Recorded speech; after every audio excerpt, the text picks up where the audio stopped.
दोस्तों आज की इस वीडियो में हम बनाने वाले एक मिनी चार्जेबल इलेक्ट्रिक बाइक। इस बाइक को कैसे बनाना है, कौन कौन से इलेक्ट्रॉनिक इक्विपमेंट्स का यूज हम करने वाले हैं, उसका पूरा प्रोसेस इस पर्टिकुलर वीडियो के अंदर दिखाने वाले हैं। तो चलिए शुरू करते हैं।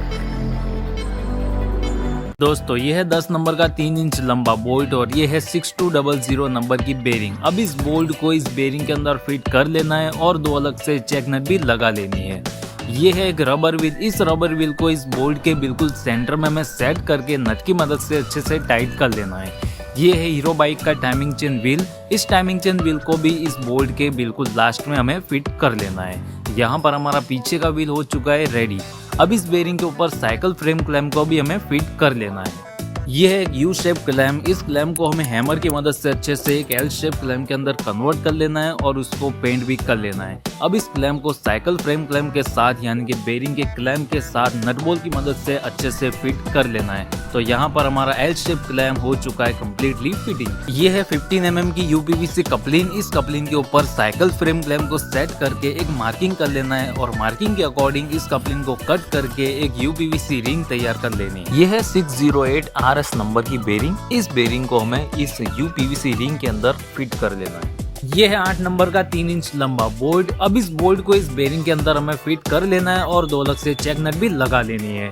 ये है 3D प्रिंटेड गियर जो मैंने पुराने जेरोक्स मशीन से निकाला है। अब इस गियर को इस बोल्ट के सेंटर में हमें सेट करके नट की मदद से अच्छे से टाइट कर लेना है और उसके साथ में एक और भी बेरिंग को लगाकर उसे भी नट की मदद से टाइट कर लेना है। अब इन दोनों ही बेरिंग्स के ऊपर साइकिल फ्रेम क्लैंप को भी हमें फिट कर लेना है।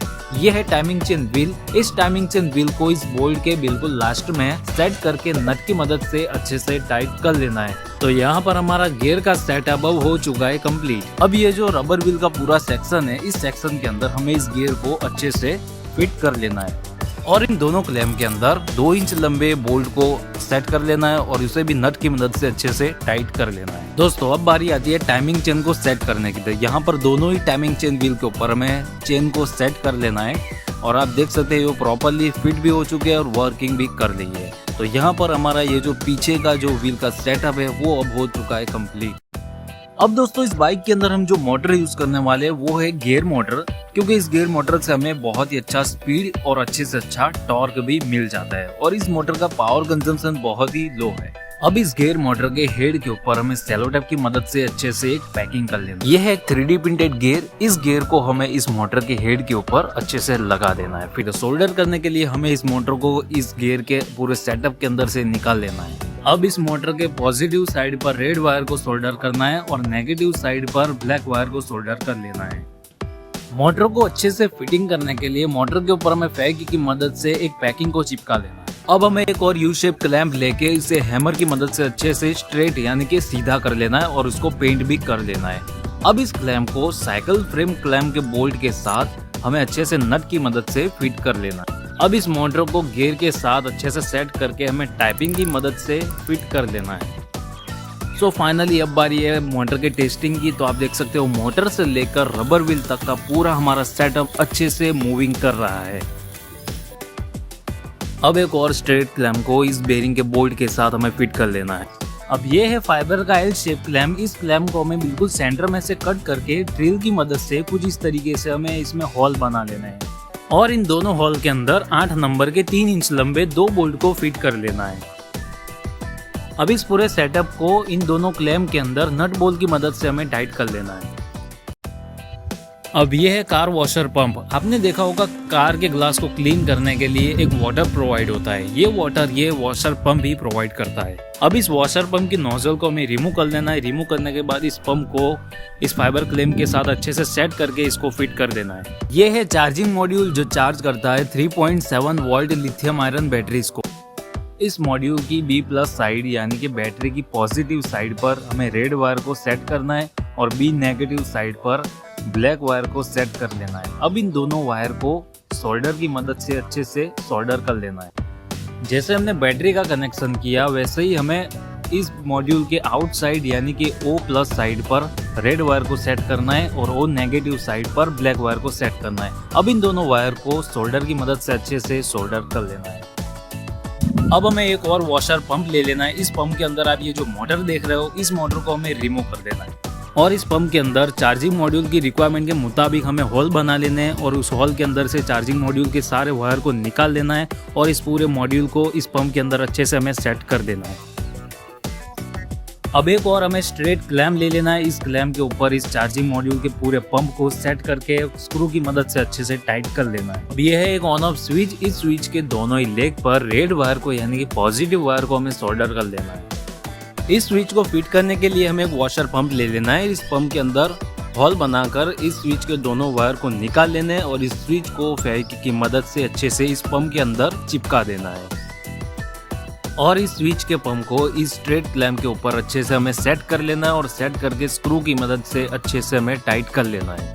अब इन दोनों ही पंप के सेटअप को हमें इस बाइक के पंप के ऊपर अच्छे से बिल्कुल सेंटर में सेट करके स्क्रू की मदद से अच्छे से हमें टाइट कर लेना है।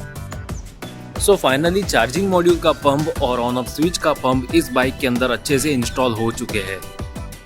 यह है एक एम्प्टी पेन। इस पेन के ऊपर एक और कैप लगा लेना है और पेन के सेंटर में होल बनाकर 3 इंच लंबे बोल्ट को फिट कर लेना है। ये है 8 नंबर के 5 इंच लंबे 2 बोल्ट और हमें एक और यू शेप क्लैम्प ले लेना है। इस क्लैम्प के अंदर इन दोनों ही बोल्ट को अच्छे से सेट करके नट की मदद से अच्छे से टाइट कर लेना है। अब इस पेन के बोल्ट को यू शेप क्लैम्प के अंदर से और बाइक के पंप के अंदर से हमें निकाल लेना है।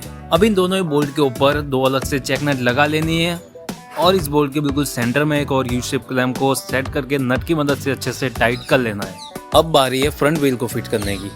यह है 10 नंबर का 5 इंच लंबा बोल्ट और यह है 6200 नंबर की बेरिंग। इस बोल्ट को इस बेरिंग के अंदर अच्छे से सेट करके नट की मदद से अच्छे से टाइट कर लेना है और साथ में एक और नट भी लगा लेनी है। अब यह है एक रबर व्हील। इस रबर व्हील को इस बोल्ट के बिल्कुल सेंटर में हमें सेट करके नट की मदद से अच्छे से टाइट कर लेना है और एक और नट भी लगा लेनी है। अब इस बोल्ट के बिल्कुल लास्ट में एक और बेरिंग को हमें सेट करके नट की मदद से अच्छे से टाइट कर लेना है और इन दोनों ही बेरिंग्स के ऊपर साइकिल फ्रेम क्लैम्प को भी हमें फिट कर लेना है। अब इस फ्रंट व्हील को इन दोनों ही बोल्ट के ऊपर अच्छे से सेट करके इन दोनों बेरिंग्स को नट की मदद से अच्छे से टाइट कर लेना है। अब बाइक की हेडलाइट के लिए हमें इस टॉर्च के हेड को निकाल लेना है। यह है सिर्फ 1 वोल्ट की एलईडी लाइट। इस लाइट के दोनों ही लेग पर पॉजिटिव वायर और नेगेटिव वायर को हमें सोल्डर कर लेना है और इस लाइट को इस हेड के अंदर फेविक्विक की मदद से हमें चिपका लेना है। अब इस हेडलाइट को बाइक के अंदर अच्छे से फिट करने के लिए हमें इस तार के क्लैम्प को स्क्रू की मदद से इस हेड के अंदर अच्छे से फिट कर लेना और इस लाइट के पूरे सेटअप को हमें बाइक के अंदर सेट करके नट की मदद से अच्छे से फिट कर लेना। तो फाइनली हेडलाइट का इंस्टॉलेशन इस बाइक के अंदर हो चुका है कंप्लीट। यह है 3.7 volt lithium iron battery cell. इस सेल की पैरेलल हमें एक और सेल को कनेक्ट कर लेना है और इस सेल की पॉजिटिव साइड पर रेड वायर को हमें सोल्डर करना है और इस सेल की नेगेटिव साइड पर ब्लैक वायर को हमें सोल्डर कर लेना है और इन दोनों ही सेल के ऊपर वायर टैप की मदद से अच्छे से टैपिंग करके एक बैटरी पैक हमें बना लेना है। अब इस बैटरी पैक को इस बाइक के बिल्कुल सेंटर में सेट करके टाइपिंग की मदद से अच्छे से हमें फिट कर लेना है। सो फाइनली बाइक के अंदर हर एक इलेक्ट्रॉनिक इक्विपमेंट्स का इंस्टॉलेशन अब हो चुका है कंप्लीट। अब बारी है कनेक्शन की। तो कनेक्शन के लिए हमें इस डायग्राम को फॉलो करते हुए चार्जिंग मॉड्यूल के B+ और B नेगेटिव वायर को बैटरी के पॉजिटिव और नेगेटिव के साथ सीधे सीधा कनेक्ट कर देना है और मॉड्यूल की आउटसाइड यानी कि O+ और O नेगेटिव वायर को मोटर के और लाइट के पॉजिटिव और नेगेटिव के साथ सीधे सीधा कनेक्ट कर देना है। तो यहाँ पर कनेक्शन का प्रोसेस अब हो चुका है कंप्लीट। अब बारी है चार्जिंग की। तो चार्जिंग में कनेक्ट करते ही हमें charging module red light indicate करता है और बैटरी के फुल चार्ज होते ही ये लाइट ब्लू हो जाती है। सो फाइनली हमारी बाइक अब हो चुकी है टेस्टिंग के लिए रेडी।